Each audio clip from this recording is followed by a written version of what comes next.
Là, c'est lancé, c'est bon. C'est bon? Et bah, clap. Merci. Donc salut Franck. Ça va, Seb? Très bien. On est là pour parler de nous, pour s'interviewer mutuellement, pour fêter le lancement de So Good, qui est déjà à 2 numéros. Il y a un 3e qui arrive demain, Ouais. normalement. Et du coup, on parlait avec l'équipe de So Good et on se disait pour fêter ce magazine que ça serait cool qu'on se parle tous les deux et qu'on se fasse une interview qu'on pourra peut-être appeler So Bad. Interview sans langue de bois. Interview sans langue de bois, interview un peu relou. C'est vrai que tu disais que souvent on nous posait les questions gentilles. On va pas se poser des questions méchantes parce que quand même on se connaît pas mais on s'aime bien. Mais des questions qui peuvent un peu faire réfléchir, etc. On trouvait ça intéressant. Donc toi, tu as monté SoFoot en 2003. Ouais. Ensuite de SoFoot, tu as monté plein de projets, que ça soit SoFilm sur le cinéma, Pédale sur le vélo, Running Heroes, ensuite Society. Après, tu as monté une boîte de prod qui fait des films, etc. Enfin, tu es un peu multicasquette, si je peux m'exprimer ainsi. Et du coup, le petit dernier, c'est So Good. Ouais, So Good qu'on a monté juste après le confinement en fait, qui est un magazine qui met en avant des gens qui font des choses qui font avancer le monde. Donc par exemple, dans le numéro 2, on a fait une interview de toi, par exemple, tu vois. Voilà, typiquement. Donc des gens qui font des choses pour que le monde aille mieux. Et on en avait marre en fait d'avoir des magazines qui parlent que de la crise et qui soient toujours sur le côté négatif. À chaque fois des histoires et à dire ah là, ça va pas, on va vous expliquer pourquoi ça va pas, etc. On avait envie de montrer aussi qu'il y a des gens qui allaient bien, ou en tout cas qui se battaient pour que ça aille mieux. Et on avait envie de les mettre en avant. Donc So Good est né comme ça en fait. Là on sort le numéro 3 demain, ça va super bien. Et l'un des objectifs du magazine, ça a été toujours de mettre en avant effectivement des gens exactement comme toi qui montent une marque comme Veja. Qui est éco-responsable et qui essaie de faire en sorte qu'on porte des baskets qui ne soient pas faites que de produits merdiques. Et d'ailleurs, toi, Veja, tu le montes après avoir fait un truc fou, c'est-à-dire que tu as commencé dans la finance. Ouais. C'est bizarre de commencer dans la finance et de monter après une marque comme Veja. À l'époque, parce qu'on commence à être un peu vieux, à l'époque, il y a 2 chemins pour des gens qui font des études d'économie. C'est soit Internet, où il y a eu la bulle énorme des années 2000, soit la finance, finalement, qui finance Internet, et qui est en explosion totale aussi. Et c'est vrai que quand tu as 21, 22, 23 ans, tu ne sais pas très bien de quoi le monde est fait, même si tu t'intéresses à plein de trucs. Et tu suis un peu ce qu'on t'indique comme la voie du succès. Bon, pour nous, la voie du succès a été très courte. C'est-à-dire qu'on est restés tous les deux 1 an aux États-Unis. On a été vite dégoûtés de ce monde-là, de courir après un sens qui n'existait pas, de courir après finalement un moyen qui était l'argent et qui était finalement la finalité de tout, avec des gens qui travaillaient énormément et qui prenaient jamais de vacances et qui voyaient jamais leur famille, jamais leurs amis, qui prenaient des avions pour se retrouver en cravate entre hommes, à raconter des blagues grivoises et à je sais pas, à chercher uniquement à gagner plus d'argent. Donc ouais, nous on est restés, quand je dis nous c'est Guilain et moi, mon meilleur copain, on est restés 1 an à faire ça, même pas, 10-11 mois. Et on s'est dit, comme disent les Américains, fuck it, on va faire autre chose. Et c'est vrai qu'on a lancé un projet, moi j'avais la chance, je bossais à Washington à l'époque, et j'avais la chance d'être intéressé par d'autres choses, et j'étais très intéressé par le développement durable, j'avais fait mon mémoire de fin d'études là-dessus. Et du coup, j'allais à plein de conférences sur l'écologie. C'était une autre époque qu'aujourd'hui, hein, mais on en parlait beaucoup moins. Mais je voyais aussi le rôle des entreprises grandir dans le pouvoir mondial, le rôle des États a baissé, c'est-à-dire avec de moins en moins de leviers, de moins en moins de choses de boutons sur lesquels ils pouvaient appuyer. Et du coup, on s'est dit, pourquoi pas demander aux entreprises, puisque je pense qu'on pensait que c'est par les entreprises que la transformation se passerait, pourquoi pas leur demander ce qu'elles font et aller voir sur le terrain. Et on commence à bosser pour des grosses boîtes françaises qui nous prenaient un peu pour des chiens fous, mais qui se disaient, ils sont quand même marrants les deux, ils s'y connaissent bien, ils ont vu beaucoup de choses, etc. Et on a passé 1 an et demi, non, un peu moins d'un an et demi sur le terrain, en Afrique du Sud, en Chine, au Brésil, au Maroc, dans des pays qui se développaient et qui se développaient pour ces entreprises françaises qui étaient EDF, Carrefour, Lafarge, etc. Et on a passé beaucoup de temps sur le terrain à analyser ce qu'elles faisaient. Et deuxième dégoût, après la finance, on a vu le greenwashing, on a vu les discours, la différence entre les discours et l'action. Et c'est là qu'on s'est dit, en fait, on ne veut pas non plus bosser pour ces grosses boîtes qui racontent beaucoup de choses, mais sur le terrain, il n'y a pas grand-chose. Il y en a quelques-unes qui font des trucs, mais franchement, c'est vraiment accessoire. Et du coup, c'est là où on s'est dit, en fait, on va faire notre truc. On a appris des choses et en finance et sur le terrain, plutôt des choses négatives. On a appris ce qu'on ne voulait pas faire.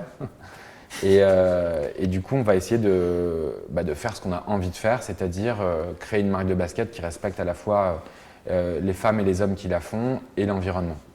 Alors, tu la montes au Brésil, en tout cas c'est fabriqué au Brésil. Pourquoi c'est pas fabriqué en France ?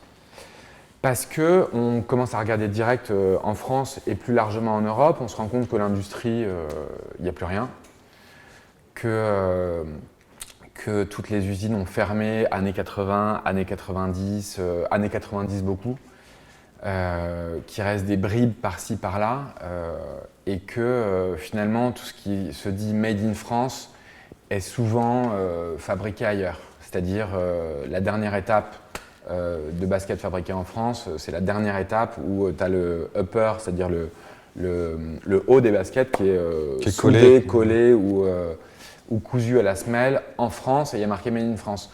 Nous, ce qui nous intéresse, c'est plutôt, et c'est là où on se rejoint un peu, c'est plutôt la beauté de la réalité.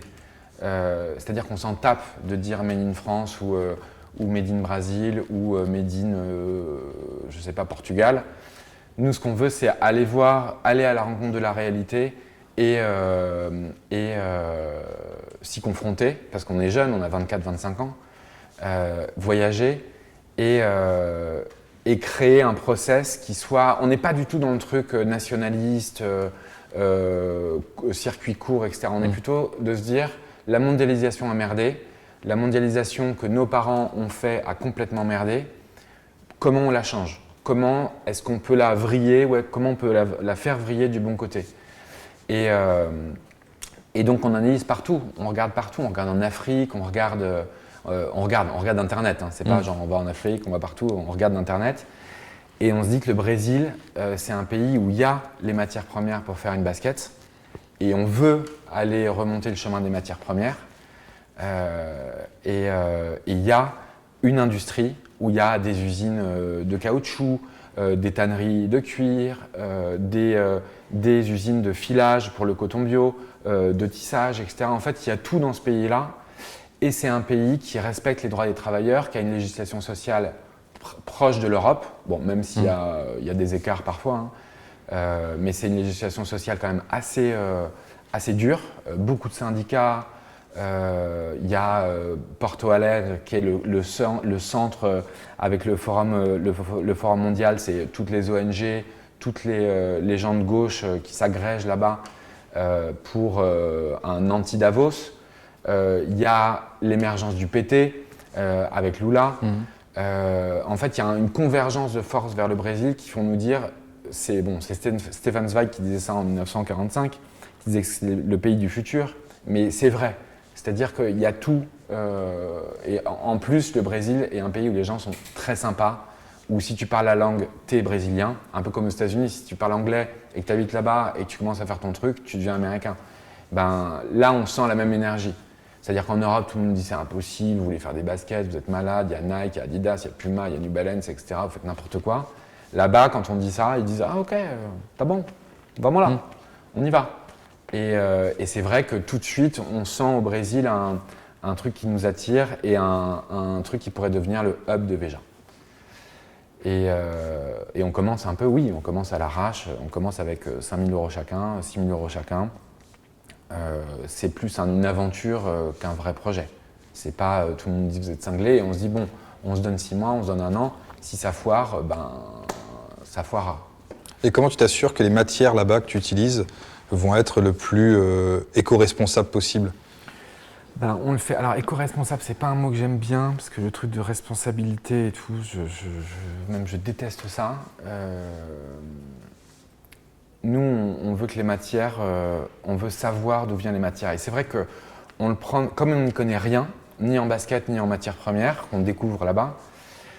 On a des idées, c'est-à-dire qu'on veut tège le plastique, on veut enlever le plastique des baskets, on a des idées, on sait qu'il y a des matériaux qui sont mauvais pour l'environnement, mais on ne sait pas lesquels sont bons. Et du coup, on le fait très innocemment, mais je pense qu'il n'y a pas de meilleure manière finalement, 17 ans après, c'est la meilleure manière que de le faire innocemment, de dire bah, en fait on voudrait faire des baskets en toile, comme celle que tu as là. La toile c'est quoi? La toile c'est du coton. Et le coton c'est quoi? Bah, c'est une matière qui utilise vachement de pesticides. Bah, du coup, on va trouver des producteurs de coton sur place et on va aller les voir pour comprendre, parce qu'on n'y connaît rien en coton. Et en fait, quand je dis de manière innocente, c'est qu'on y allait, on va sur place, on reste avec les mecs 1 semaine, 2 semaines, on découvre, ils nous apprennent. Et à force de faire, on a fait, je crois, 7 coopératives de producteurs de coton différentes, en restant parfois 2 jours, parfois 1 semaine. Et puis, quand on est tombé sur celle qui nous plaisait, on est resté vachement longtemps. Et on a appris sur place. Et c'est comme ça qu'on remonte. C'est comme si, toi, pour un magazine, tu disais j'ai envie d'avoir un papier clean. Le papier, c'est quoi? Le papier, c'est fait dans des papeteries. Enfin, ouais, on appelle ça papeterie. J'y vais. Et puis après, tu dis, vous achetez où les arbres pour faire le papier ou l'eucalyptus pour faire le papier? J'y vais. Et tu vas à la scierie d'eucalyptus, puis après tu vas aux plantations d'eucalyptus et en fait tu vas voir plusieurs plantations et tu dis en fait vous travaillez de manière clean, je veux bosser avec vous. C'est aussi simple que ça, aussi bébête un peu que ça, on n'a rien inventé, mais c'est comme un travail de journaliste d'investigation où tu poses plein de questions et il y en a un qui te dit un truc et tu vas suivre la piste et nous on voyageait, on se retrouvait dans des situations qu'on appelait un peu Big Lebowski. C'est-à-dire des trucs un peu improbables, parfois des mecs un peu mafieux, et on trouvait ça marrant quoi, de se mettre un peu en danger, de comprendre comment marchait le monde, de voir les arcanes, en fait de voir le back-office du monde. Et je parle beaucoup de moi, mais on avait dit que c'était un entretien, donc je suis plus habitué à poser des questions. Échapper aux griffes de mes questions. Toi, est-ce que en parallèle, tu peux expliquer justement comment s'est fait SoFoot, le début de SoFoot et le début du groupe SoPress? Ça se fait très simplement en fait, ça se fait sur un... Moi je suis encore à l'école de commerce, je sais que ce que je veux faire... Moi je veux monter une maison de disques. Je vois bien que la musique c'est compliqué, surtout les artistes que j'ai envie de défendre, c'est des artistes dont je sais qu'ils vendront 500 disques. C'est comme qui, par exemple? Je suis fan d'un mec qui s'appelle Sparkle Horse à l'époque, enfin de rock, folk, indé américain, mais qui sont des trucs minoritaires, tu vois. Je deviens copain avec... Daniel Johnston et compagnie, des mecs qui ne vendent rien comme disque en France, quoi, à l'époque. Et puis moi, j'ai pas d'argent, j'ai rien, j'ai aucune thune de famille ou quoi que ce soit. Et pour tromper un peu l'ennui, je monte des fanzines, en fait. Et je me prends un peu au jeu, et puis tu sais, t'as toujours le truc de te dire ça n'a pas l'air si compliqué, faisons-le pour de vrai, en fait, comme des grands. Et donc on met un premier magazine en kiosque qui s'appelle Sofa, qui est un magazine de culture, où on fait des critiques culturelles, ce qui est un peu le truc de l'âge, quand t'as 20 piges, t'as envie de donner ton avis sur tout. Et donc on donne notre avis sur des films, des disques, des pièces de théâtre, des trucs, des spectacles de danse contemporaine. Enfin bref, c'est absurde, parce qu'alors qu'on n'est vraiment pas du tout fait pour ça, mais on donne notre avis tout le temps. Et on joue au foot parallèlement, parce que moi j'ai toujours joué au foot depuis que j'ai 4 ans. Et donc on continue à jouer au foot avec les copains, et un jour on se dit tiens, ce serait marrant de monter un magazine de foot, mais juste pour se marrer, tu vois. Et parce qu'on voyait bien que quand je rencontrais des musiciens ou des cinéastes, finalement, le truc qui faisait que j'arrivais à leur faire parler différemment de leur métier, c'était aussi que je les accrochais avec leur passion, qui était souvent le football. Et qu'on parlait football, on commençait comme ça, et après on parlait de leur disque ou de leur film. Mais au départ, en fait, on accrochait avec le foot, en fait. Et on se dit, mais en fait, ces gens-là, ce serait bien de leur faire parler de foot, vraiment, et puis de raconter le foot différemment. Et donc on monte au foot comme ça pour se marrer. Et il se trouve que ça prend petit à petit, en fait, gentiment. Et ça n'a jamais fait comme ça fait petit à petit. Et puis après, c'est des rencontres, et tu montes après une boîte de prod, un autre canard, etc., etc. Et puis ça devient ton métier, en fait. Sans que tu l'aies vraiment au départ choisi, mais il y a un truc qui fait qu'on racontait des histoires qui n'étaient pas exactement la manière dont les histoires étaient racontées, parce qu'on était spécialiste de rien, on n'était pas du tout journaliste sportif, en fait. Donc on avait un point de vue qui était forcément très différent. Et ça s'est décliné comme ça jusqu'à maintenant. Et puis après, tu post-rationalises, tu vois un peu tes forces, tes faiblesses, et puis tu appuies un peu sur tes forces, et ça fonctionne, quoi. Ouais, et la force de SoFoot, c'est un ton décalé, pas forcément marrant, mais qui prend un pas de recul sur Ouais, les à choses, distance, ouais. et qui parle plus de vie. Et je vais te poser la première question en tant que lecteur de SoFoot, en tant que lecteur de Society, en tant que lecteur de Running Heroes, sans te connaître. Moi, je vois qu'à chaque fois, il y a un ton décalé qui est drôle, mais il y a aussi un côté dark, dans le sens où c'est souvent des histoires un peu lourdes, un peu pesada, comme on dit au Brésil, un peu pesante, dans le sens vie, c'est-à-dire des histoires de drogue, des histoires de vol, de crimes, etc. Et est-ce que ça fait pas un peu une vision négative du monde que tu as pu aussi faire dans Society, et est-ce qu'il n'y a pas finalement un peu de cynisme chez toi et dans tes titres? Alors, cynisme, non.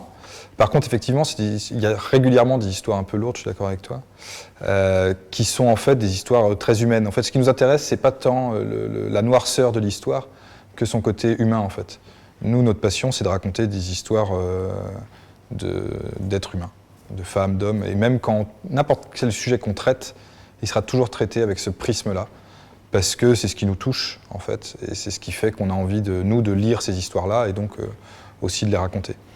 Peut-être que c'est aussi par facilité, parce que c'est toujours plus facile de s'ancrer sur quelque chose de très concret qui est l'être humain, plutôt que de dériver sur des trucs très abstraits pour lesquels on n'a pas forcément la puissance intellectuelle, nous, qui sommes de faibles journalistes. Et donc du coup, on est très sur ces histoires humaines, et c'est vrai que ces histoires humaines, elles sont pas toujours très roses, quoi. Mais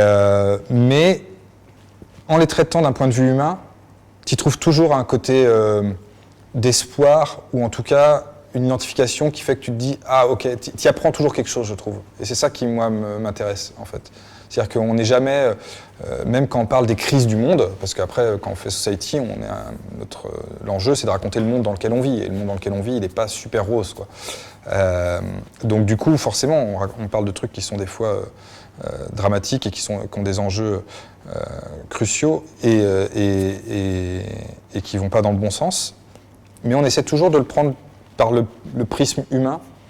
Et ça, je trouve, ça donne quand même un côté d'espoir plus fort, quoi.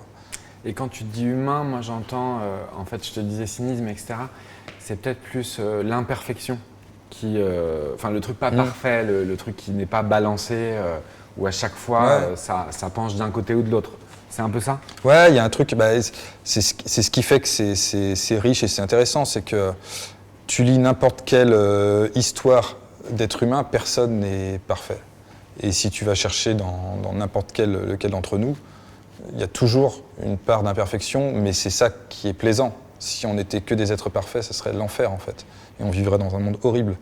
Donc, ce qu'on aime bien, c'est justement aller voir ce qui chatouille un petit peu, et qui, des fois, et qu'on prend toujours avec distance, donc sans faire forcément de l'humour à tout prix. On essaie quand même d'y mettre toujours un tout petit peu d'esprit, et de relativiser un peu tout ça, et de se dire quand même, quand on parlait de foot, on utilisait toujours cette phrase de Bill Shankly qui était c'est le truc le plus important au monde. Le foot, c'est ce qu'il y a de plus incroyable, mais ça reste que du foot, en fait. C'est-à-dire que c'est pas très grave au final. Donc il faut le prendre pour ce que c'est-à-dire quelque chose qui est fantastique et qui dit plus que tout, si on veut le prendre sous cet aspect-là, mais qui reste quand même du football. Donc il faut prendre un petit peu de recul et savoir s'en moquer aussi, entre guillemets. Et tu as dû publier, je sais pas, des dizaines de milliers d'articles depuis le début. Est-ce qu'il y en a que tu regrettes d'avoir publié? Ouais. Genre, c'est quoi le plus grand regret? Je regrette d'avoir fait un article qu'on voulait être un piège, en fait. Enfin, pour le coup, il était un peu cynique, entre guillemets, mais bon. On a fait un article dans SoFoot avec Philippe Devilliers. Philippe Devilliers. Ouais. C'est qui? C'est l'homme politique. Ah, l'homme politique, d'accord. Le Puy du Fou. Le Puy du Fou. Et en fait, c'était à l'époque où il était très homophobe. Enfin, il faisait pas mal de sorties qui étaient quand même hyper limites. Et en fait, on se dit, tiens, on va organiser un match de foot entre Philippe Devilliers et ses potes et le Paris Foot Gay, sans qu'ils sachent que c'est le Paris Foot Gay. Mm-hmm. Et ils vont prendre une tôle et à la fin, on lui révélera qu'il a joué contre des PD et que du coup, il s'est pris une rouste, alors que le mec, ça faisait 1 an qu'il faisait des sorties homophobes tout le temps. Et donc, on organise ça avec le Paris Foot Gay et c'était un peu un petit piège et je ne sais pas pourquoi, on était persuadés qu'au final, on le prendrait au piège de ce truc-là et que ça le ferait changer en fait et qu'il se dirait « Ah ben oui, putain, je suis con, n'importe ». Ce qui était très naïf de notre part et un peu faible intellectuellement. Et en fait, on a fait ce match, son équipe a perdu, etc. Mais du coup, l'entretien, il en sortait éminemment sympathique finalement. C'est-à-dire qu'en fait, d'un mec qu'on avait voulu faire passer dont on voulait montrer une prise de conscience, finalement, il passait pour un type hyper sympa, parce que quand tu parles de foot, t'es quand même tout de suite assez sympa en fait. Ça dépend. Globalement, tu peux être assez sympa facilement en fait. Et on s'est rendu compte que des gens qui étaient potentiellement un peu dangereux pour la société, qui avaient des idées quand même très rétrogrades, et quand on leur faisait parler de foot, on pouvait les rendre assez sympathiques en fait. Et du coup, quand on a vu ce truc, on s'est dit merde, finalement, ce papier se fait l'avocat de Philippe Devilliers. Et tu l'as publié? On l'a publié par honnêteté intellectuelle par rapport tu vois, on s'était engagé à le faire, tu t'engages à le faire, tu le fais quoi. Mais j'ai regretté ça. Après, il n'y en a pas beaucoup. Tu t'es pris à ton propre piège. En fait, on s'est pris, voilà. En fait, on a voulu piéger un mec et en fait, on s'est fait. Et en fait, le premier move était pas terrible de votre part. Non, c'était idiot en fait. C'était idiot. Et on aurait mieux fait. C'est un mec qu'on aurait pu interviewer dans Society, mais il fallait pas l'interviewer dans SoFoot en fait. Et donc après, on s'est bien gardé d'interviewer des personnes. Enfin, on a essayé en tout cas d'interviewer le moins de personnes limite possible dans SoFoot parce que ça te les rend forcément sympathiques quoi. Donc voilà. Mais toi alors, donc déjà, tu te retrouves au Brésil, tu montes une marque de pompe dans une industrie qui est peut-être la deuxième industrie la plus polluante du monde, qui est la mode finalement. Comment tu arrives, toi, à essayer à contourner cet obstacle? Comment tu arrives à faire en sorte que tes produits, au-delà d'être sourcés, etc., tu arrives à en faire des produits qui sont écologiquement OK? Ouais, je te disais, en déconstruisant en fait alors écologiquement OK, ils le sont pas. Hein. Ils le sont pas entièrement. Ils sont mieux et je pense largement mieux que tout ce qui existe, mais on a plein de limites, on a plein de choses qui vont pas. Et pourquoi la pompe du coup? Pourquoi aller dans la chaussure? Parce que tu sais que la chaussure, ça va être très dur d'être parfait en fait. On n'en sait rien. On n'en sait rien. On ne sait pas ce qui est dur, pas dur. On sait que toute notre génération abandonne la matière pour Internet, pour la finance, pour l'abstraction. À Paris, tu regardes, il n'y a plus beaucoup de gens qui travaillent à Paris ou dans les grandes capitales. Il n'y a plus beaucoup de gens qui travaillent avec des produits. C'est beaucoup des boîtes de communication, de pub, de presse, bon c'est un peu autre chose, mais de marketing, de finance. Enfin, les grandes villes sont devenues un truc un peu abstrait. Très tertiaire. ouais, tertiaire et finalement hors sol. Et je comprends ce décalage qui peut exister avec des gens qui sont dans des usines, des gens qui fabriquent des voitures, qui fabriquent des verres, qui fabriquent des téléphones. Et c'est ce décalage-là qui nous intéresse. On se dit c'est assez cool pour nous, jeunes Parisiens qui n'avons vu que ça, d'aller plonger dans ce qu'on ne veut plus voir, ce qui nous a été caché depuis qu'on est tout petit, c'est-à-dire les usines, l'industrie. On ne sait pas à quoi ressemble une usine, on ne sait pas à quoi ressemble un champ de coton ou de tomates ou de maïs, etc. Enfin, on ne saurait pas du tout en parler et on n'a jamais vu ça, nous, en tant que jeunes ultra-urbains. Et on trouve ça assez cool, en fait, d'aller voir. En fait, d'enlever les rideaux ou de brûler les rideaux et d'aller de l'autre côté. Parce qu'on pense qu'on a déjà une petite idée, alors c'est pas sur les baskets, mais on a déjà l'idée que l'industrie et l'agriculture ont été mis de côté, ont été cachés à nos yeux. C'est-à-dire qu'aujourd'hui, toutes les fringues que tu portes, toutes les fringues que je porte, moi non, mais les gens en général, on ne sait pas trop d'où elles viennent. On ne sait pas trop d'où viennent les matières, on ne sait pas trop où elles ont été fabriquées, comment, par qui, combien sont payés les gens qui les fabriquent, etc. Et nous, c'est ça qu'on veut voir. On se doute on sait, après avoir audité des usines en Chine et après avoir été en Inde, etc., on sait que ça ne va pas. On sait que si les gens voyaient où étaient fabriquées leurs fringues, leurs shoes ou leurs casquettes ou leurs vêtements, on se dit qu'ils n'achèteraient pas de la même façon. Ouais. Et nous, c'est ça qu'on veut faire. On veut être fiers de ce qu'on porte. Et en tant que... On était des jeunes qui portaient des Nike, qui portaient des Adidas, qui portaient des Puma, comme tout le monde de notre génération. Et nous, ce qui nous intéresse, c'est de déconstruire ce monde-là pour le reconstruire un peu mieux, sans dire justement qu'on est parfait, sans clamer le truc corporate, on est les bons, vous êtes les mauvais, etc. Pour nous, il n'y a qu'un monde. Et alors, je ne vais pas parler de Philippe de Villiers, parce que ça m'emmerde quand même un peu de dire qu'il est sympa quand il parle de foot, mais il n'y a qu'un monde, il n'y a pas les bons et les méchants. Finalement, on crée tous le monde. Et même des méchants peuvent être intéressants. Ça peut être intéressant de parler avec des gens qui font le contraire de ce que tu fais, parce qu'au final, c'est des êtres humains et comme tu dis, ils sont peut-être imparfaits, ils ont peut-être choisi cette voie. Et moi, j'aurais pu me retrouver chez Rothschild ou chez Lehman Brothers ou dans une grande banque si, je ne sais pas, si j'avais rencontré une fille à ce moment-là qui m'avait fait tourner la tête. Enfin, je sais que les trajectoires tu les choisis pas forcément. C'est un chemin que tu prends un jour sans même faire exprès, sans même savoir où il t'embarque. Et c'est pour ça qu'il ne faut pas critiquer les autres.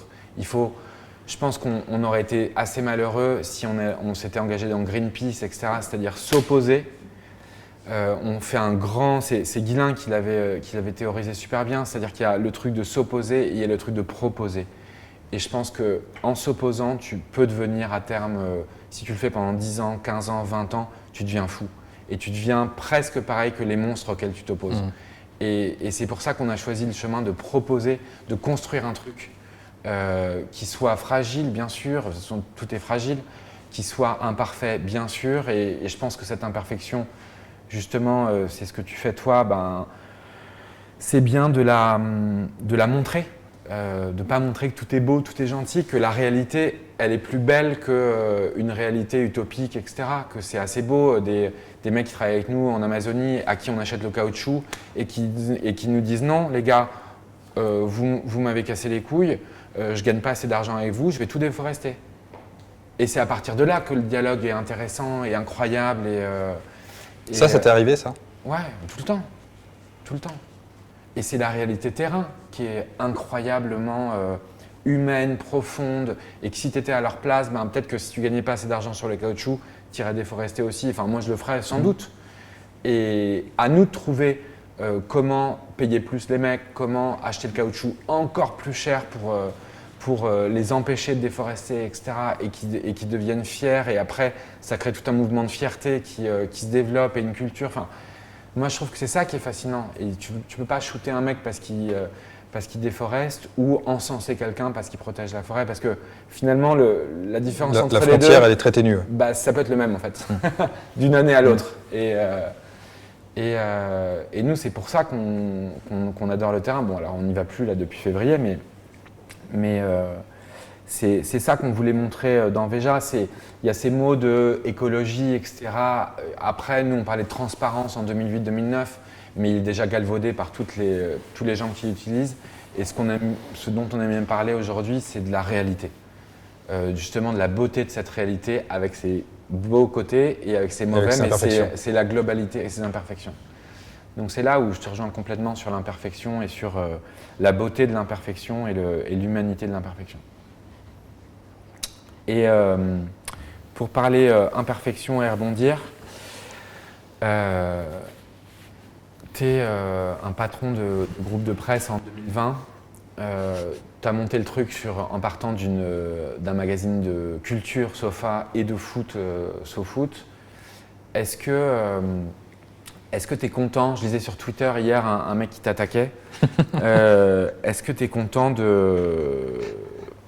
et c'est une question touchy en ce moment, de la diversité, c'est-à-dire aussi bien moi, SoFoot et Society, je sens qu'il y a beaucoup de testostérone, mais plutôt bien placé, mais que c'est beaucoup des mecs derrière, que c'est plutôt une bande de mecs.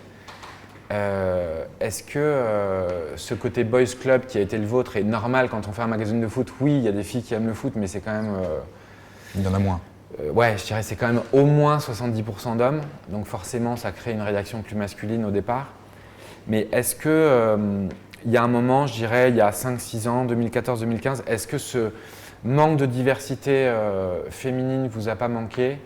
Et après, ce manque de diversité, est-ce qu'il y a un manque de diversité, ça j'en sais rien, en termes d'origine sociale et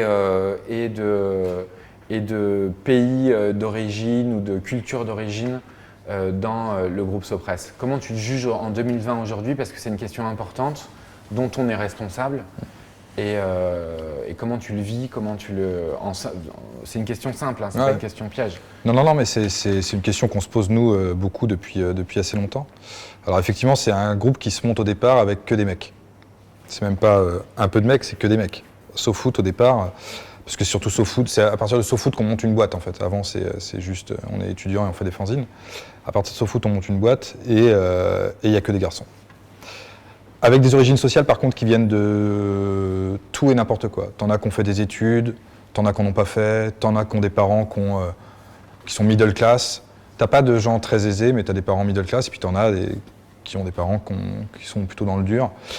Donc t'as vraiment tout. T'as des gens qui viennent de banlieue, t'as des gens qui viennent de centre-ville, plutôt des centres-villes de province que de Paris, mais t'as aussi un ou deux profils qui viennent plutôt de Paris. T'as des gens qui ont fait Sciences Po et puis des gens qui n'ont pas le bac. Donc t'as de tout, mais t'as que des mecs. Et t'as que des mecs pendant… SoFoot est le magazine qui tient tout pendant très longtemps. Alors il y a Doolittle qui arrive assez vite, où là il n'y a que des filles, donc c'est l'inverse. C'est-à-dire que t'as que des nanas quasiment, t'as un mec et que des nanas. Donc ça contrebalance un peu, mais Doolittle c'est quand même beaucoup plus petit que SoFoot. Donc en termes de proportion, c'est quand même très masculin. Donc ça, tu te retrouves vite avec 4 filles, 5 filles qui vivent avec 40 mecs, quoi. Donc ça, c'est l'histoire de Sopress jusqu'en 2015, jusqu'à ce qu'on lance Society, en gros. Et Society va participer un peu de féminiser l'ensemble. Aussi parce que alors, la rédaction, un peu, mais le problème, c'est que quand tu pars avec… nous, c'est une seule rédaction qui fait tous les magazines, en fait. Qui fait Doolittle, Society. C'est les mêmes personnes en fait. Ce qui est à la fois très rare, mais ce qui est très précieux.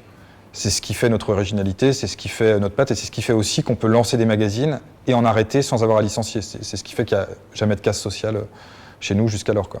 Ce qui dans un monde de la presse est pas très fréquent. Et le problème, c'est que tu arrives avec une rédaction où au départ, tu as 45 personnes qui sont quasiment que des garçons, quoi. Et pour ramener 45 filles, C'est-à-dire pour revenir à une parité, c'est du temps en fait.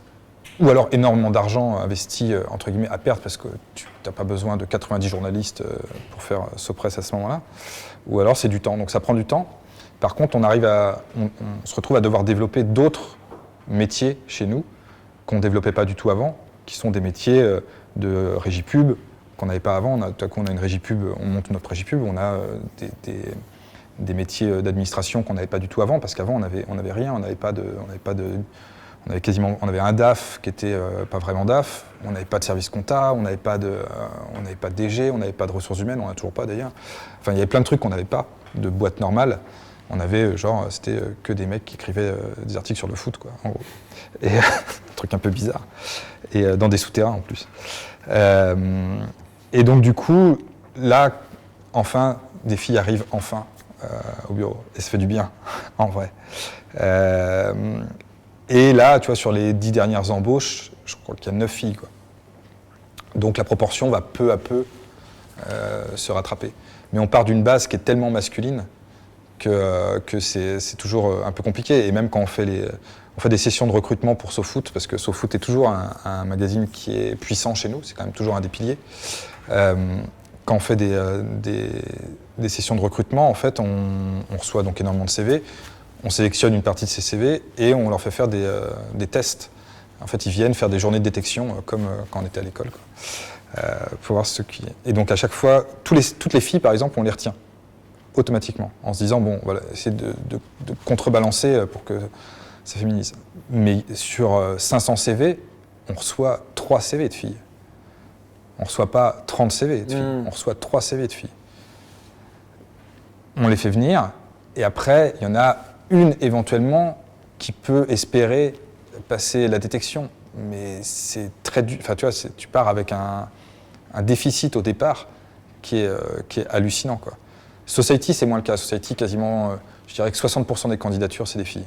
Et So Good, il y a pas mal de filles. Et So Good, c'est beaucoup de filles. C'est dirigé par une fille, déjà. Et c'est beaucoup de filles, ouais.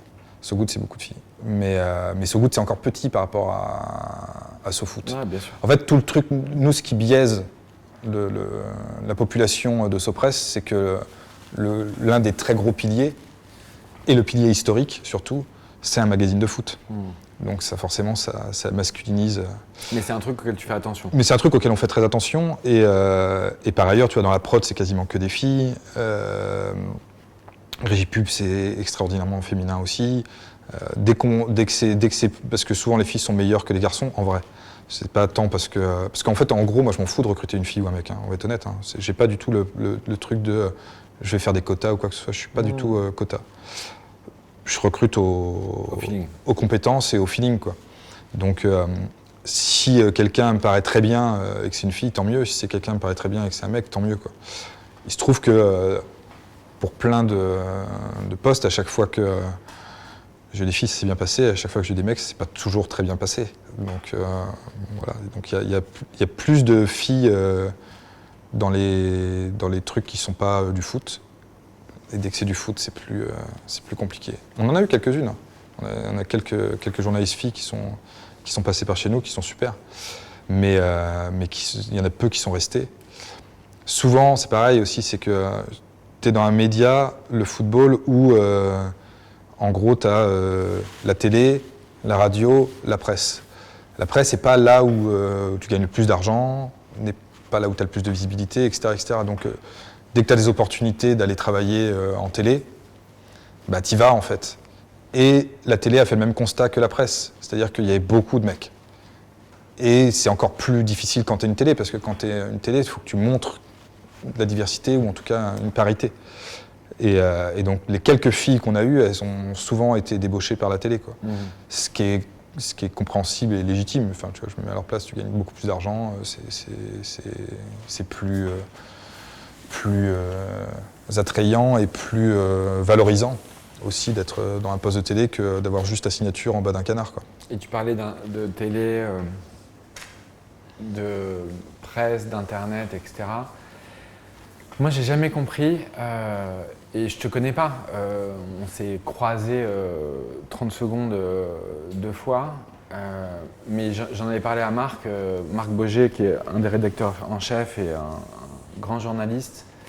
Je lui ai dit, mais pourquoi vous qui avez 30 ans il y a 10 ans et 40 ans aujourd'hui, pourquoi vous n'avez jamais attaqué Internet correctement? Pourquoi vous faites des canards et des journaux qui ont une grande qualité, je trouve, dans le contenu? Et pourquoi vous avez loupé Internet? Parce que ça semble... En fait, tu as le plus dur qui est le contenu, je trouve. Hein. Tu as le plus dur qui sont les couves extra pour Society, pour SoFoot, etc. Et Internet, c'est l'abandon, c'est la défaite sans jouer. Internet, c'est, je trouve, le truc qui manque, alors que je trouve ça facile pour... avec tout ce que vous faites à côté, vous êtes super armé pour l'attaquer. Ouais, mais c'est pas si facile en fait. Enfin, déjà en vrai, on n'a pas déserté Internet. C'est-à-dire qu'on on a le site de SoFoot, il marche très bien, on a un site sur le basket qui marche très bien. Mais effectivement, on n'a pas, quand on lance des nouveaux canards, on les lance toujours en papier avant de les digitaliser. Pour une raison simple, c'est que je pense qu'il y a beaucoup de talent à Sopress. Par contre, il y a un truc qu'on n'a pas, c'est l'argent en fait. Et qu'on a un modèle qui est vraiment un modèle père de famille, c'est-à-dire qu'on dépense jamais l'argent qu'on n'a pas en fait. Et pour une bonne impression, c'est qu'on a démarré avec 450 balles et qu'on s'est construit petit à petit et que j'ai pas envie de devoir licencier des gens un jour ou de devoir rendre des comptes à des actionnaires qui voudraient absolument des dividendes, etc. C'est une boîte où il n'y a pas de dividendes, donc ça fait 17 ans qu'on ne verse aucun dividende, que tout est réinvesti dans la boîte. Et ça, on peut le faire parce qu'on a un modèle économique hyper sain. C'est-à-dire qu'on n'est pas endetté, tout l'argent qu'on gagne est remis dans la boîte, les salaires sont capés, c'est assez, socialement, c'est très sain. Mais on ne peut pas investir énormément dans des trucs à perte en fait. Et le problème du digital, c'est que c'est très dur d'exister. Aujourd'hui, monter un site et exister dans Google, c'est très coûteux en fait. Ça coûte énormément d'argent. Ce qu'on a dépensé pour lancer Society et qui fait que Society marche aujourd'hui, il aurait fallu dépenser 10, 20, 30 fois plus pour l'équivalent en site internet en fait. Et on n'a pas du tout les épaules pour ça en fait. Et donc du coup, on n'est pas du tout constitué comme une start-up. C'est-à-dire que nous, on s'est jamais dit « Ah, on va monter un truc qui va perdre beaucoup d'argent, mais c'est pas grave. Des gens vont mettre de l'argent en se disant « Demain, il y aura une audience et on revendra, etc. etc. » On n'est pas du tout dans cette course-là. Ouais, on est dans un truc de PME familial, quoi. Je te parle pas de start-up, je te parle plutôt de... Pour te comparer, je comparais plutôt à des trucs genre Mediapart. C'est-à-dire avoir un... Eux, leur site, franchement, je pense pas qu'ils aient mis beaucoup d'argent dans leur site dans le sens où il est très austère. Et non, mais il coûte très cher là où ça coûte très cher. En fait, le pari de Mediapart, c'est de se dire... Mediapart, c'est un site internet qui est un faux site internet, entre guillemets, puisque finalement, ils font payer... La plupart des sites internet d'information sont gratuits. Eux, c'est un site payant, en fait. Et donc, toute leur économie, c'est de se dire qu'ils vont avoir suffisamment de gens qui vont mettre de l'argent pour payer leur contenu. Il se trouve que ça marche parce qu'ils sont dans une démarche très militante. Mais c'est le seul qui marche comme ça. Il n'y en a aucun autre en France, et même dans beaucoup d'autres pays. C'est-à-dire que c'est très rare d'avoir un site où tu as suffisamment de gens qui mettent au pot pour que le site puisse exister. Mediapart, ça coûte très cher à faire. Ça coûte sans doute plus cher que Society. Mais ils y arrivent parce qu'il y a, je sais pas, 150 000 personnes. Donc, tu ne crois pas au contenu de qualité qu'on paye? Si tu peux, mais tu le payes moins en digital qu'en papier. C'est con pour un patron de presse de penser qu'on ne va pas acheter du contenu de qualité. Ah si, j'en suis sûr. Achètent tes magazines. Non, mais j'en suis sûr quand c'est des magazines. Ouais. Quand c'est un site internet, c'est quand même plus compliqué. Et c'est plus compliqué, tu peux le faire. Hein, tu vois, les jours, ils arrivent à survivre, par exemple. Mais les jours, ils arrivent à survivre, ils font du contenu de qualité. C'est à peu près ce qu'on aurait sans doute fait si on avait lancé un site internet. Mais ça fait vivre, nous, ça fait vivre 120 personnes. Mais tu ne peux pas faire vivre 120 personnes avec les jours, tu vois, c'est impossible. Non, bien sûr. Impossible. Et c'est ça, nous, le pari, c'est de faire un magazine qui fasse vivre, des magazines qui fassent vivre suffisamment de gens. Aujourd'hui, on n'est plus, on est trop lourd pour faire l'équivalent de Society. Et Society, ça rapporte éminemment plus d'argent que les jours. Et que les jours en rapporteront jamais, par exemple, tu vois. Et c'est normal, parce que on vend plus de canards qu'un nombre d'abonnés, quoi. Et Society, par exemple, vous n'avez pas de site internet? Non, ça sert à rien. Ouais. Pour Society aujourd'hui, ça sert à rien en fait. Si on avait un site internet, il faudrait qu'on ait 100-150 000 abonnés pour le rentabiliser. Tous les articles de qualité que vous avez publiés depuis 15 ans, on ne peut pas les trouver. Non. Ça t'emmerde pas, ça? Non. C'est parti. C'est comme un Snapchat, finalement. Non, ça réexiste après sous d'autres formes, de livres, etc. Mais toujours des choses que tu es obligé d'acheter en fait. C'est-à-dire que moi je crois beaucoup au fait que, enfin je crois qu'à ça d'ailleurs, au fait que tu es obligé de payer pour avoir des choses de qualité. Payer pas très cher, hein, parce que Society c'est 3,90, c'est rien en fait. Même par rapport à nos concurrents, on est moins cher que nos concurrents, on est moins cher que l'Obs, on est moins cher que Le Point, etc. Donc on met des prix assez bas. Et que les archives soient pas disponibles en ligne, c'est pas... Non, parce qu'en fait tu peux pas, c'est une logique bassement économique, c'est que tu peux pas donner aux gens. Non mais après tu pourrais les faire payer. Mais bon, qui paiera pour des archives de Society? Ça existera sûrement, hein, ça par contre.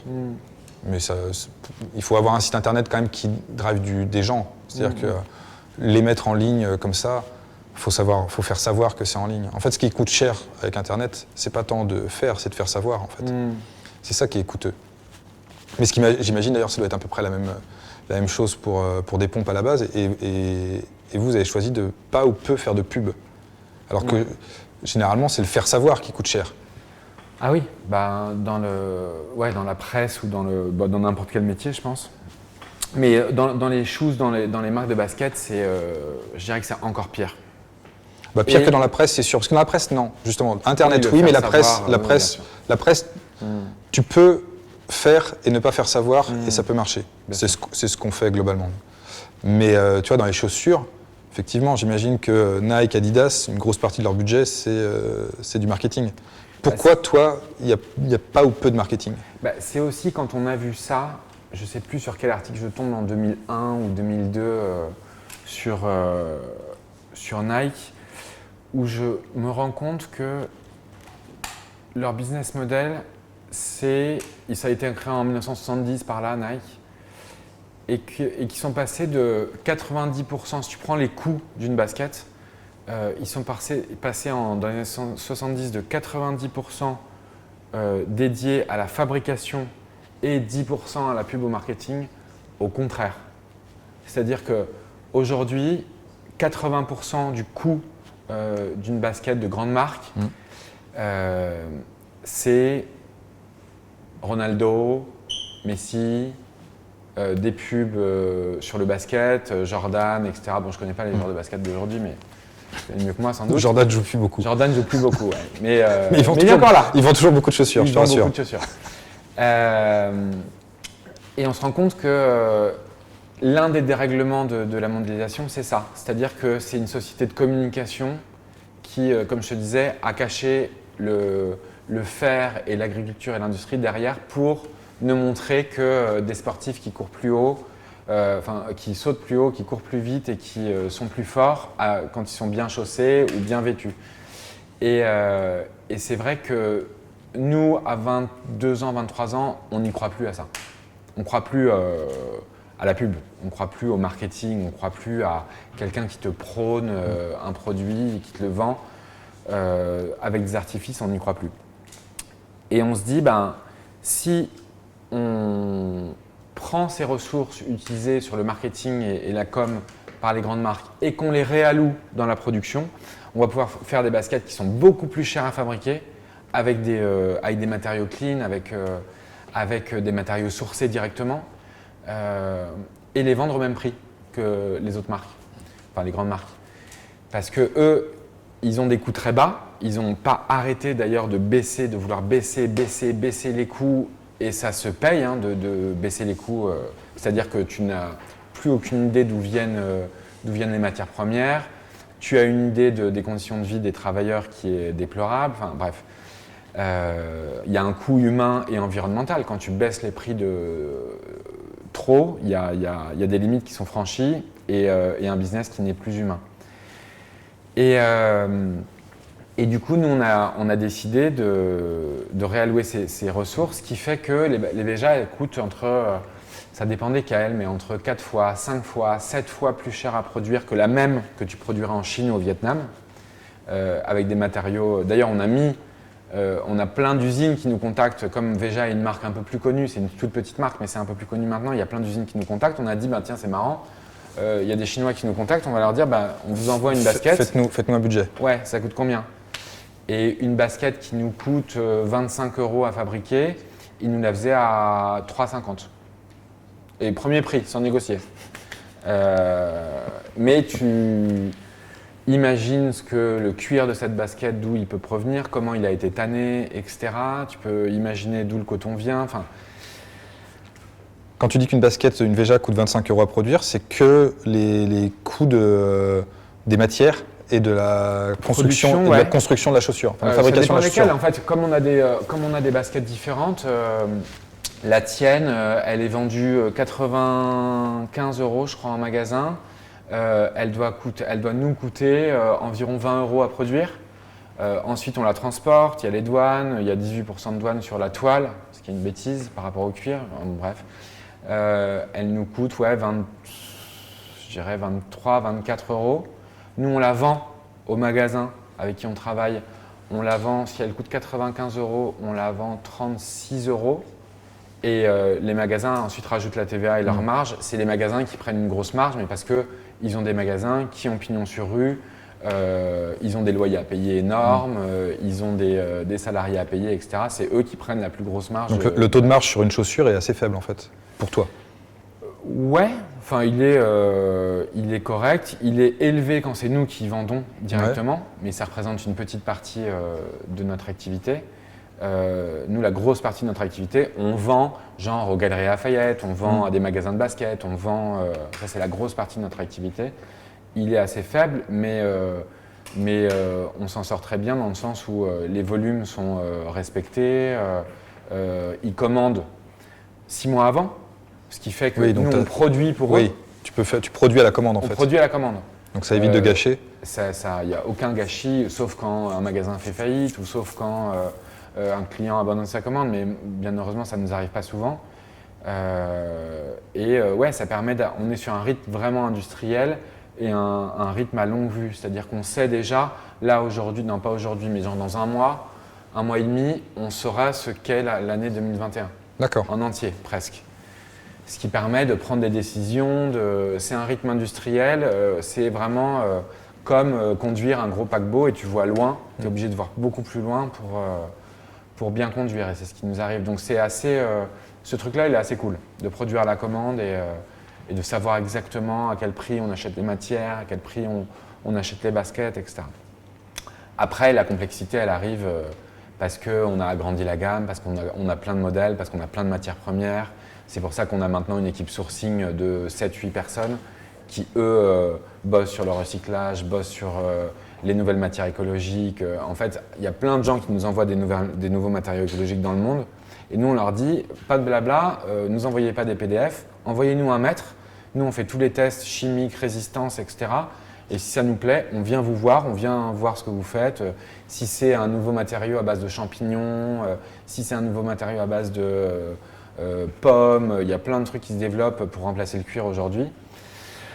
Beaucoup qui sont un peu, quand tu grattes un peu, je vais pas citer de nom, mais tu te rends compte qu'il y a beaucoup de start-up blabla et que nous, ce qui nous intéresse, c'est d'aller voir, c'est d'aller au contact et d'aller voir comment sont fabriqués les matériaux et s'il y a un problème, de suivre le problème et de dire ah bah tiens, en fait finalement tu bosses avec du raisin transgénique et ça c'est pas trop relou. C'est ça qui nous intéresse, nous, de sourcer et d'aller jusqu'au bout du sourcing. Et tu parlais de recyclage. Une chaussure comme ça, par exemple, comme celle que j'ai là, je sais pas si je la montre. En termes de recyclage, si demain je veux plus la porter, je la jette parce que X ou Y, je sais pas pourquoi, il se trouve que je me mets à l'acheter. Comment ça se passe en termes de recyclage? Alors déjà, tu la jettes pas. Tu essaies de l'utiliser le plus. Toi, tu parles si tu l'aimes plus ou si elle est. Non, moi, je jette assez peu mes chaussures aux grandes dames de ma femme d'ailleurs, mais. Donc il se peut qu'elle reste quelques dizaines d'années au pire dans un placard, mais admettons que je suis un consommateur lambda qui, Ouais. qui Dès change. qu'elle est un peu abîmée, la jette. Ouais, qui dès qu'il voilà, il se dit oh, ouais, j'en ai marre, hop, je la jette. Qu'est-ce qui se passe? C'est l'un des produits les plus difficiles à recycler parce que c'est plein de matières différentes qui sont presque soudées à vie l'une à l'autre, qui sont indétachables. Ouais. Et nous, c'est ce sur quoi on bosse là depuis 2 ans, dans le sens où il y a de plus en plus de projets dans le monde de recyclage. Il y en avait un en Allemagne hyper bien, mais là, avec le Covid, ils ont beaucoup souffert et je ne sais pas si ça va continuer. Mais on est allé voir beaucoup de solutions de recyclage sur les baskets. On est en train d'en étudier une de plus en plus proche et ça a un peu foiré la semaine dernière, mais on a bon espoir d'y arriver quand même. Parce qu'en fait, il faudrait détacher. Là, il y a de la tu toile, détaches, il y a du caoutchouc, il y a tu découpes. les œillets, je sais œillets. pas, c'est du métal, les œillets, métal, ouais. c'est du métal. Donc du coup, tu es obligé de tout détacher, de découper. Ouais. Et, Tu as 2 choses dans le et recyclage. puis il y a les couleurs aussi, j'imagine que c'est pareil, ça doit y avoir des produits malgré tout pour colorer. Tu as 2 choses dans le recyclage, c'est le transport, c'est-à-dire ce qui est très coûteux, c'est de transporter une matière, enfin pas une matière, mais une basket défoncée, une basket qui est un déchet, de le transporter d'un endroit à un autre. Transporter un déchet, ça coûte cher. C'est le premier, je Cause de dirais, le dépense. premier élément bloquant du recyclage. Ensuite, le recycler et passer du temps dessus, c'est le deuxième élément bloquant, c'est-à-dire que si une paire comme ça nécessite des opérations manuelles de 10, 15 minutes, 1 heure, 2 heures, etc., là, tu as un coût énorme aussi par rapport à ce que tu veux en faire. Et donc, nous, on prend les choses de l'autre côté, c'est-à-dire qu'est-ce qu'on peut en faire et qu'est-ce qui pourrait être assez valorisé pour valoir la peine de recycler et de s'en servir comme matière première. C'est toujours comme ça qu'on a fait finalement. C'est au lieu de se dire oh là là le transport, oh là là l'utilisation de ressources humaines pour arriver à séparer les matières, essayons de trouver la sortie avant de commencer le labyrinthe. Et c'est là-dessus qu'on bosse et c'est, je pense, comme ça qu'on va y arriver pour recycler les Veja et les autres. Nous, notre rêve, c'est pas de recycler que nos baskets. On aimerait bien trouver un moyen de recycler les autres et d'en faire des matières premières utilisables pour des baskets ou pour d'autres choses. Alors bien sûr, le rêve, l'utopie de la boucle et bouclée, ça serait des baskets, mais en fait, il ne faut pas se laisser, si c'est des tables ou des fûts ou même des casquettes. On sait déjà qu'on aura même des client. casquettes. On sait qu'on aura un client. T'as intérêt à faire des casquettes trucker parce que tu sais que je peux pas porter d'autres casquettes. Mon visage, parce que mon visage, ton visage va pas. j'ai un visage trop allongé. Ah non, je savais pas. On rentre vraiment dans des détails. Des détails esthétiques intéressants. Et que dire d'autre pour repartir un peu sur So Good. Ouais, moi j'avais une question mais qui mord un peu sur une que je t'avais posée. C'est est-ce que So Good finalement c'est pas ton... Il y avait aussi un peu une envie de sortir de la patte d'imperfection de Society, c'est-à-dire de enfin pouvoir raconter des histoires Positive. alors positive, c'est quand même pas forcément très positif à chaque fois, mais des histoires qui sortent un peu des Dupont-Ligonnès ou non, j'en rigole parce que ça a été un super succès cet été. Des histoires un peu plus sopresses que vous racontiez avant, un peu plus lourdes, un peu plus pesantes. Est-ce que toi ça te fait du bien ou est-ce que tu t'en fous et ça te saoule?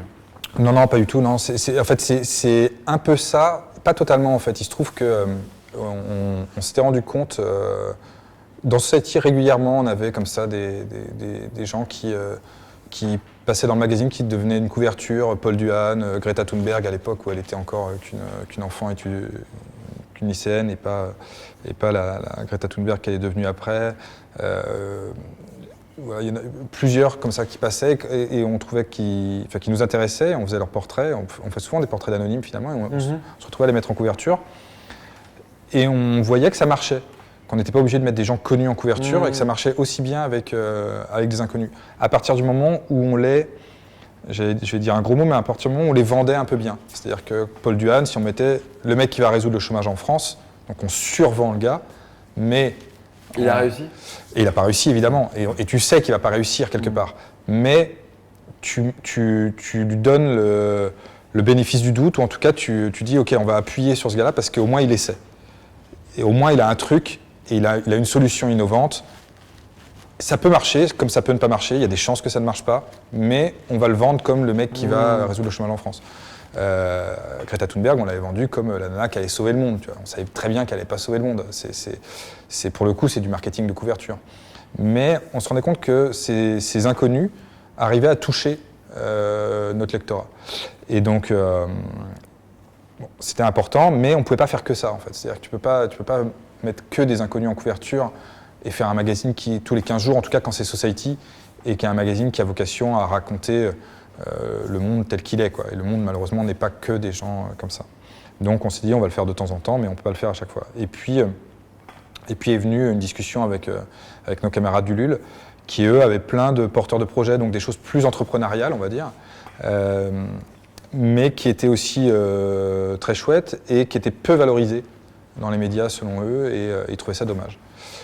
Et quand on a mis bout à bout ces deux grandes tendances, d'un côté des gens qui étaient plutôt dans le projet, et puis d'un autre côté des gens qui étaient peut-être plus des activistes, enfin des choses plus philosophiques quasiment, on s'est dit tiens, il y a peut-être un magazine qui pourrait exister et qui pourrait mettre en avant toutes ces personnes. Et alors on ne peut pas le faire à un rythme trop soutenu, parce que ça n'aurait pas de sens, et puis il faut que ça reste événementiel. La presse est devenue un média très événementiel en fait. Donc soit tu es un truc très très fort avec beaucoup d'argent, etc. Et c'est un peu aujourd'hui Society, soit sinon il faut que tu crées l'événement. Et donc pour créer l'événement, quand tu sors 4 fois dans l'année, c'est bien, c'est plus facile de créer l'événement 4 fois dans l'année que 26 fois, quoi. Et donc du coup on a décidé de lancer So Good pour ça, et de le lancer pas tant d'ailleurs comme un magazine. Le magazine c'était un peu la première pierre, et ça va revenir un peu à la discussion qu'on a eue tout à l'heure. C'est-à-dire qu'on s'est dit, il faut qu'on arrive à lancer une sorte de mouvement en fait, à faire discuter aussi bien des gens qui pensent, des gens qui font, et puis aussi des gens des fois qui sont des entreprises qui sont des entreprises qui aujourd'hui dirigent un peu le monde. C'est un peu le constat que tu avais fait à l'époque, à la sortie de tes études, c'est-à-dire qu'effectivement les États ont de moins en moins de pouvoir, et les entreprises aujourd'hui, quand une entreprise fait un pas vers le mieux, c'est un grand pas pour l'humanité très vite, quoi. Et donc on s'est dit qu'il fallait faire dialoguer tous ces gens autour d'un mouvement. Et ce mouvement, pour l'incarner, il fallait un média, et c'est vrai que le papier, c'était ce qui était le plus facile à rentabiliser. C'est-à-dire que c'est ce qui a en plus c'est notre savoir-faire, mais c'était ce qui était le plus sûr de revenir à l'équilibre très vite, parce qu'on n'avait malheureusement pas beaucoup d'argent à investir à la base. Et donc on a commencé par le papier, là on va développer beaucoup de choses en audio, et puis demain sans doute des choses en vidéo, et puis à la fin ça fera, et puis on fait des conférences, enfin on essaie d'en faire quand il n'y a pas le Covid qui nous met des bâtons dans les roues, mais on va essayer de mêler, d'avoir un truc un peu une sorte de média total ou de mouvement, je ne sais pas comment on peut appeler ça, où on va essayer de se faire dialoguer des gens de divers univers. Et là où je trouve qu'on réussit notre coup, c'est quand on arrive à détecter des gens qui ont des projets qui sont intéressants, et que finalement, par l'entremise de So Good, ces projets arrivent à se faire financer, et puis ça devient des cercles vertueux. Et nous, on est au milieu de tout ça, et finalement, on joue le rôle d'un média, c'est-à-dire qu'on met des gens ensemble, et on arrive à en faire quelque chose, quoi. Et c'est ça un peu le rôle de So Good. Donc c'est très très important, et c'est une dimension qui est finalement très différente de la dimension de Society, quoi. Et je rebondis sur ton truc de mouvement que j'entends souvent, et qui me fait penser à un autre truc que j'entends souvent, et que je me suis dit quand j'ai vu le titre So Good. Est-ce que tu trouves pas, et c'est peut-être un peu dur de dire ça comme ça, mais est-ce que tu trouves pas que c'est un nom de merde, parce que moi, dans ma galaxie, je ne vois que des Project for Good et Tech for Good et Good et Life is Good. Et c'est vrai que... Il y a un côté forcément un peu naïf et béni oui-oui dans le nom. Et pourquoi ? Pourquoi c'est pas évident de trouver des noms, en vrai. Moi, il n'y a aucun nom vraiment de SoFoot, c'est un nom de merde aussi. Society, c'est nul. Non. Si, franchement, non. SoFoot, ça veut même rien dire. Même les Anglais, ils savent même pas ce que ça veut dire. Ça veut rien dire. Tellement foot.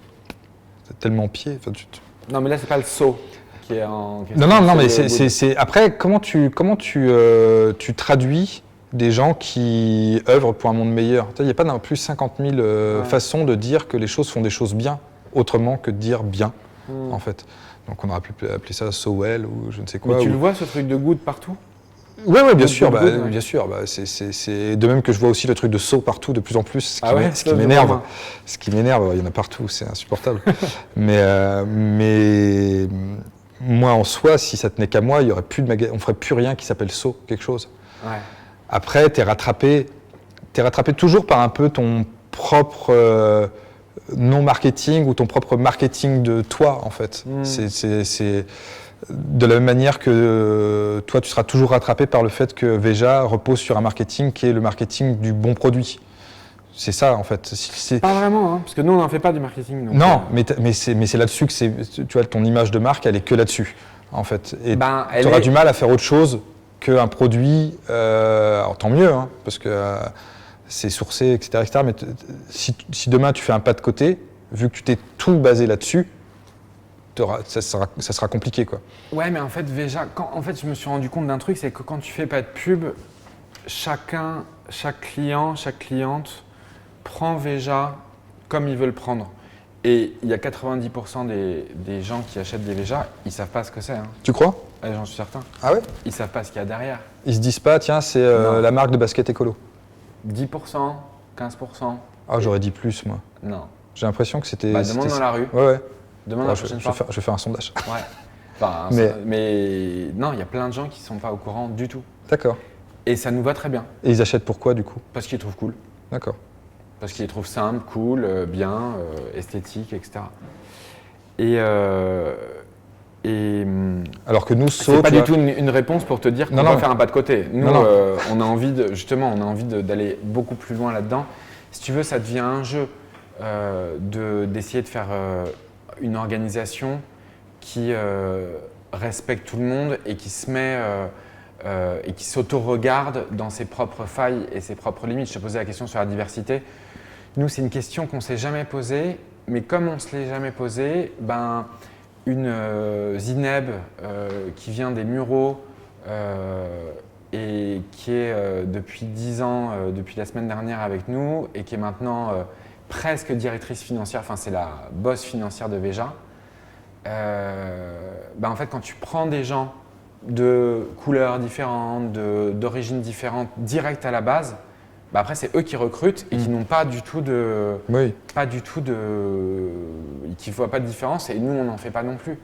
Et je pense que c'est comme tu disais, c'est plus tu fais, plus tu recrutes des gens qui viennent de partout, plus il y a des gens qui viennent de partout qui sont recrutés par ces mêmes personnes.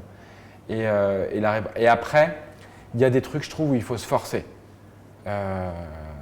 Où il faut se forcer dans le sens, je trouve qu'on a un peu, comme on est une entreprise qui fonctionne bien, etc., et qu'on peut se le permettre, on se force à proposer des jobs à des gamins qui viennent des quartiers nord de Marseille parce que c'est un projet que je connais bien et que je viens de là-bas, et à des gamins qui viennent des quartiers nord de Marseille et qui n'ont pas eu la chance, comme toi et moi, de pouvoir faire des études, de pouvoir passer leur bac, faire des études, etc. Et ça, on l'a fait, on ne le fait pas énormément, mais on l'a fait en 2-3 ans, on l'a fait une 10-12 fois. Et ça crée des choses. Tu vois, on a l'habitude de bosser avec des associations d'insertion, etc. Mais de l'intégrer dans Veja, de mettre des gens qui n'ont pas eu forcément la chance, mais qui ont des talents, une rage que d'autres n'ont pas, je trouve que ça peut créer aussi quelque chose de très très chouette pour le quotidien, pour l'entreprise d'ouverture. C'est combien de personnes Veja aujourd'hui? Veja aujourd'hui, c'est je crois 200 et quelques, 200 en salariés. C'est 205 ou 210. Ça devient grand. Ouais, ça devient costaud. Mais on est comme toi, on a construit brique par brique, c'est-à-dire que on n'a pas d'investisseurs, on n'a pas de, c'est que de l'auto-investissement. Tous les bénéfices, c'est que de l'autofinancement. On remet tous les bénéfices dans Veja depuis le début et c'est vrai que c'est grâce à ça qu'on est solide face au Covid. On est très peu endetté, on déteste faire des emprunts ou de la croissance par de la dette. On est très, c'est le mot que je retiens de toi, et c'est là où on est pareil, c'est qu'on est très à la papa, voire à la grand-père, quoi. On a des entreprises qui grandissent lentement, à leur rythme. Parfois ça marche, parfois ça foire. Et je crois que c'est aussi ça qui permet d'éviter les obstacles, de ne pas grandir trop vite. Il y a des trucs qui ont foiré dans ce que vous avez lancé avec Veja depuis le début? Ouais. Vraiment des grosses plantades? Des grosses plantades, non. Mais plein de plantades tous les jours, ouais. Et la plantade la plus relou, c'était quoi? La plantade la plus relou, il y en a plusieurs, mais une très relou, c'est en 2008, où on achète pour la première fois énormément, parce qu'on préfinance les achats de coton bio. C'est-à-dire qu'on achète la matière première aux producteurs directement, entre plus 50 et plus 100% du prix. Et le truc le plus relou, c'est on est une petite boîte à l'époque, on doit être 5, 7. Et on achète vachement de coton, enfin pour nous vachement de coton, on achète genre 10 tonnes ou 15 tonnes et on le stocke à un endroit et genre une semaine après tout crame parce qu'il y a un éclair qui tape le petit building et tout crame. Et du coup non seulement on doit retrouver du coton bio et c'est plus la saison. T'as pas des assurances et des trucs comme ça à ce moment-là? Non mais les assurances, ouais. L'enfer. Que ce soit en France, au Brésil, c'est jamais une question qu'on se pose, quoi, tu vois. Alors après, si elles existent, tant mieux pour dans 3 ans, mais bon, ils trouvent toujours un truc pour ne pas assurer. Et bon, les conditions de stockage, est-ce qu'elles étaient optimales? Je n'en sais rien, je crois pas. Vu que c'est assez roots quand même là-bas, ils auraient toujours trouvé un truc. Et du coup, ouais, il y a des moments où on se retrouve un peu dans la merde. Après, grosse plantade, mais c'est pas vraiment de notre faute, c'est 2008 subprimes, et après ça va dans l'économie réelle, et en 2010-2011 on se retrouve quand même dans le dur, dans le sens où les baskets marchent bien, mais il n'y a plus aucun client qui nous paye, parce qu'ils sont tous en train de faire faillite. C'est aussi l'avènement d'Internet sur le business, etc. Et nous on voulait pas travailler, on travaillait pas avec des gros players Internet, on travaillait qu'avec des détaillants de magasins physiques. On ne travaille pas avec Amazon toujours. Par exemple, aujourd'hui, on ne veut pas travailler avec Amazon. Et du coup, on se retrouve presque en faillite en 2011. En 2011. Et nos banques, qui sont Crédit Coop, qui sont la Bred et tout, nous disent vous êtes morts les gars. Et nous, on leur dit ne coupez pas le robinet, vous nous laissez 6 mois. Et dans 6 mois, on se regarde dans les yeux et on ferme tout. Parce qu'ils nous disent, vous faites 4 millions d'euros de chiffre d'affaires il vous en manque 2 là. Il y en a 2 que vous aurez jamais parce que les boîtes ont fait faillite. Et on leur a dit, laissez-nous 6 mois. Et en 6 mois, on a tout remonté, on a bataillé comme des fous. Et 6 mois après, les mêmes étaient ceux qui voulaient nous finir étaient là en train de dire on n'a jamais vu ça, bravo les gars. Donc ouais, on a eu des moments relous, mais les moments relous, je trouve que, et cette année c'est un bon moment relou par exemple, mais je trouve que c'est des trucs sur lesquels tu peux te baser, c'est là où tu vois les vraies personnes, c'est là où tu vois l'intérieur des gens, c'est là où tu vois, il y a dans les crises et dans la difficulté, je trouve que c'est là où on voit les vrais. Et c'est là où, limite, tu t'amuses pas, mais l'intensité, comme tu me parlais de bouclage avant qu'on commence à tourner, l'intensité est là et je trouve ça assez fondateur en fait. L'adrénaline? Pas l'adrénaline, je trouve que quand tu passes une crise, c'est comme en bateau, quand tu passes une tempête, quand tu passes une tempête avec une équipe, je pense qu'après tu peux les regarder et dire un truc de fierté. On est encore là et tu peux construire là-dessus. Parce que ça crée des forces aussi.